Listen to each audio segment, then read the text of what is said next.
জীবন মৃত্যুর সন্ধিক্ষণে থাকা মুমূর্ষু রোগীকে বাঁচাতে বিপুল অর্থ খরচ করেই নিবিড় পর্যবেক্ষণ কেন্দ্রে চিকিৎসা দিতে বাধ্য হন স্বজনরা। ইন্টেন্সিভ ক্রিটিক্যাল কেয়ার ইউনিট বা আইসিইউ সেবাকেই প্রতারণার হাতিয়ার বানিয়েছে অনেক হাসপাতাল। এসব হাসপাতালের কর্মকাণ্ডকে প্রতি বছর বৈধতাও দিয়ে আসছে স্বাস্থ্য অধিদপ্তর। চিকিৎসক ও বিশেষজ্ঞরা বলছেন, একটি দেশে এভাবে স্বাস্থ্য সেবা খাত চলতে পারে না। নাজমুল হোসেন সাইমনের ক্যামেরায় মোহাম্মদ সাইমের ধারাবাহিকের আজ থাকছে শেষ পর্ব। রাজধানীর বেশ কিছু বেসরকারি হাসপাতাল মাত্র একজন মেডিকেল অফিসার ও নার্স দিয়েই রোগীর স্বজনদের কাছ থেকে আইসিইউ সেবার নামে হাতিয়ে নেওয়া হচ্ছে বিপুল পরিমাণ অর্থ। 3 দিন আমার হিসাব দিছে, শুধু আইসিইউ বিল 14,100, মেডিসিন করলো সব আলাদা। আমাদের খালি একটা করে রিসিপ্ট ধরাই দেয়, সারা দিন রাত ওইভাবে। এবং তো আমি আজকে 2 দিনে আমি 64,000 টাকার পরীক্ষা আর ওষুধ কাটছি। এমন বাস্তবতায় স্বাস্থ্য অধিদপ্তর বলছে অনকল ডাক্তারের মাধ্যমেও দেয়া যাবে এই সেবা।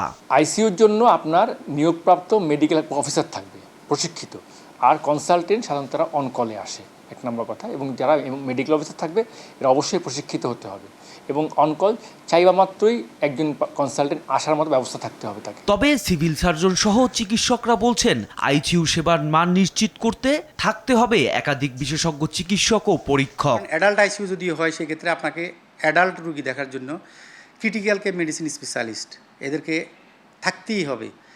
আর এনআইসিইউ যেটা, সেক্ষেত্রে পিডিয়াট্রিক্সের মধ্যে স্পেশালিস্ট ম্যান্ডেটরি থাকতেই হবে।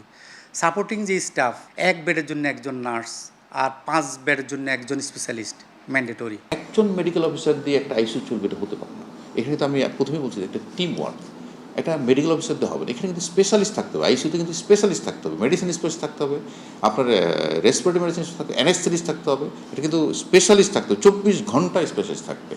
হ্যাঁ, সেই জিনিসটা আমরা মনে করি যে এটা হওয়া উচিত না, মানে একজন মেডিকেল অফিসার একটা আইসিইউ চলা উচিত। আর জনস্বাস্থ্য বিশেষজ্ঞরা তাগিদ দিচ্ছেন, বেসরকারি চিকিৎসা খাতকে নিয়মে ফেরাতে দ্রুত নীতিমালা করে তার বাস্তবায়নের। সরকারি হাসপাতালের জনবল যেন বেসরকারি হাসপাতালে কাজ করার সুযোগ না থাকে, সেটা অবশ্যই বন্ধ করা উচিত। এখন হয়তো সেই আইনটা পুরোপুরিভাবে নেই, সেই আইনটা আমাদের পর্যায়ক্রমে একটা বলা উচিত যে আমরা 5 বছরের মধ্যে করব, বা 3 বছরের মধ্যে, বা 10 বছরের মধ্যে, এরকম একটা লক্ষ্যমাত্রা নির্ধারণ করে করা উচিত।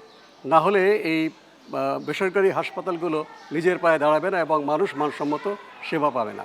দেশে বিশেষজ্ঞ চিকিৎসকের অভাবে এমনটা ঘটছে বলে মন্তব্য করেছেন স্বাস্থ্যমন্ত্রী। বিশেষজ্ঞ আছে, শর্টেজ আছে, বাট কভার করে নিচ্ছে। দেশে বিশেষজ্ঞ চিকিৎসকের অভাবকে কাজে লাগিয়ে জনগণের সাথে উন্নত সেবার নামে এসব প্রতারণা বন্ধে সরকারি হাসপাতালগুলোতে আইসিইউ বেডের সংখ্যা বাড়ানোর পরামর্শ বিশেষজ্ঞদের। মোহাম্মদ সায়েম, RTV, ঢাকা।